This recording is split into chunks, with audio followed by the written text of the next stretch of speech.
సంతోషంగా ఉన్నారా, బాధలో ఏమైనా ఉన్నారా? అధికారం కోల్పోయినాము అన్న ఆలోచన, బాధ అలాంటిది ఏమైనా కనిపిస్తూ ఉందా?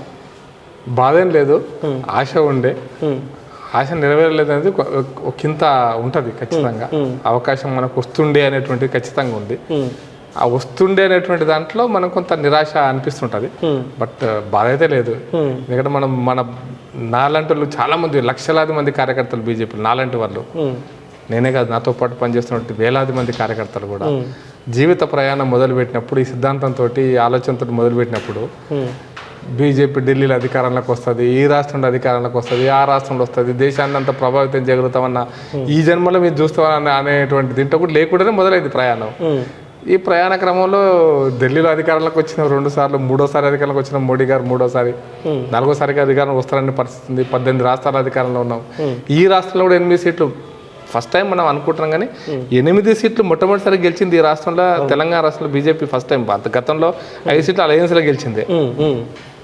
నెక్స్ట్ టైం గెలిచినప్పుడు 1 సీటే గెలిచినాం, తర్వాత 2 సీట్లు యాడ్ అయినాయి. ఉమ్మడి రాష్ట్రంలోనే 11 సీట్లు గెలిచినాం, హైయెస్ట్. కాబట్టి అప్పుడు తెలంగాణలో 7 సీట్లే. కాబట్టి హైయెస్ట్గా మేము గెలిచిన నెంబర్ ఇది ఒకటే. అయితే ఇంకా పెరగాల్సిండే, పెరగలేదని నిరాశ. బట్ బాధ అయితే లేదు. ఎందుకంటే చాలాసార్లు మీరు నాతోటే చెప్పారు, వస్తే 2 లేకపోతే 62 అధికారంలోకి అని చెప్పారు. సో అటు ఇటు కాకుండా 8 సీట్లు అయినాయి. అంటే 2 నా ఉద్దేశం, స్పిరిట్ ఆఫ్ ది స్టేట్మెంట్ ఏంటంటే 62 అంటే వస్తే అధికారంలోకి వస్తాం, లేకపోతే సైజబుల్ సింగిల్ డిజిట్ నెంబరే ఉంటామని. ఎందుకంటే ప్రజల ఆలోచన ఏంటంటే అధికార పార్టీ మీద వ్యతిరేకత, ఎవరు ఓడగొడతారనే దాన్ని ప్రజల ఛాయిస్ వచ్చినప్పుడు కాంగ్రెస్ బీజేపీ అంటే ప్రజలంగా బీజేపీకి అనుకుంటే బీజేపీకి 65 సీట్లు వస్తుండే. కరెక్ట్గా మీరు చెప్పిన లాజికల్ 65 సీట్లు వస్తుండే. వద్దనుకున్నప్పుడు 5 సీట్లు వచ్చినాయి, వాళ్ళకి 65 సీట్లు వచ్చినాయి, గద్దె తేడా.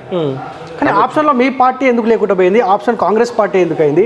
భారతీయ జనతా పార్టీ ఎందుకు లేకుండా పోయిందంటే ఏం చెప్తారు? నేను ఒక పాయింట్ ఏంటంటే ఎందుకు లేకుండా పోయిందంటే కాంగ్రెస్ పార్టీ కొన్ని దాంట్లో సక్సెస్ అయినటువంటి పాయింట్. బీజేపీ బీఆర్ఎస్ ఒక్కటేనటువంటి నినాదాన్ని బలంగా తీసుకుపోగలిగింది. అది కాకపోయినా కూడా బీజేపీ బీఆర్ఎస్ ఒకటి కాదు, అది అందరికీ తెలుసు, కానీ తీసుకుపోగలిగింది. దాంట్లో కూడా జరిగినటువంటిది అంటే ప్రజల మనసులలో మేము కూడా ఊహించినటువంటి ఆక్రోశం, కోపం. కవితను అరెస్ట్ చేయాలి, కేసీఆర్ మీద కేసు పెట్టాలి, కేసీఆర్ జైల్లో పంపించాలి. ఇది మానసిక స్థితి ప్రజల్లో ఎంత కోపం ఉంటే ఆ పరిస్థితి రావాలి. అవును, అంత కోపం ప్రజలు ఉన్నప్పుడు అరెస్ట్ చేయలేదు, కేంద్రంలో ఉంది, అవినీతి చేస్తున్న అరెస్ట్ చేయలేదు, ఢిల్లీలో ఉన్నటువంటి స్కామ్లో కూడా కవితను అరెస్ట్ చేయలేదు. ఈ కోపం చాలా విపరీతంగా ఉండింది. ఆ కోపంతో ఏంటంటే బీజేపీ బీఆర్ఎస్ ఒకటే అనేటువంటి నినాదం పోయేసరికి ఓహో ఇక బీఆర్ఎస్ ఒకవేళ 20 సీట్లు 30 సీట్లు గెలిస్తే మళ్ళీ బీఆర్ఎస్ బీజేపీ కలిసి పనిచేస్తుంది ఓకే అనేటువంటిది కూడా ఇంకో మానసిక స్థితి వచ్చింది. కాబట్టి ఏమైనా సరే కాంగ్రెస్ అంటే బీఆర్ఎస్ ఓడగొట్టడం కోసం ఎవరికి క్లియర్ మెజార్టీ ఇవ్వాలనేటువంటి నినాదమే వచ్చింది. కాబట్టి కాంగ్రెస్ పార్టీ కూడా ఆ అస్త్రాలు ఏవైతే వాళ్ళు వాడుకున్నారో మీ పార్టీని బ్లేమ్ చేసిన విషయాలు, ఆ అస్త్రాలు కూడా మీరే ఇచ్చారు కదా కాంగ్రెస్ పార్టీకి. అంటే నేను అందుకోసం అంటానండి, అప్పుడు కవిత కేసు విషయంలో ఢిల్లీలో ప్రెస్ కాన్ఫరెన్స్ పెట్టారు. అది జాతీయ పార్టీ నుంచి వచ్చినటువంటి ఒక స్టేట్మెంట్ అక్కడ నుంచి. ఆ స్టేట్మెంట్ తర్వాత ఆమె ఎఫ్ఐఆర్లో పేర్లు వచ్చినాయి, మాకు సంబంధం లేదు, కేంద్ర ప్రభుత్వం కూడా సంబంధం లేదు, ఈడీ పేర్లు పెట్టింది, సిబిఐ దాంట్లో ఇన్వెస్టిగేట్ చేసింది. కాబట్టి ఈ జరుగుతున్న పరిణామ క్రమంలో రాజకీయంగా మేము కొంచెం ఒత్తిడిలో అన్నమాట వాస్తవం.